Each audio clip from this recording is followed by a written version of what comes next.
اب اس کے ساتھ ہی ناظرین آپ کو بتائیں کہ چونیا میں میڈم نازیہ خان کو مرکزی پریس کلب چونیا کی جنرل سیکرٹری بننے پر سیاسی سماجی لوگوں نے مبارکباد پیش کی ہے۔ اسی حوالے سے مزید بات کر لیتے ہیں اپنے نمائندے عرفان اشرف سے۔ عرفان اشرف، آگاہ کیجیے گا اس حوالے سے۔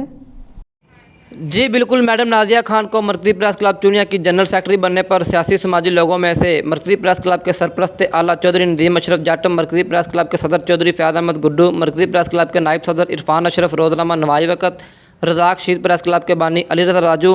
چیئرمین ملک نعیم نینوال،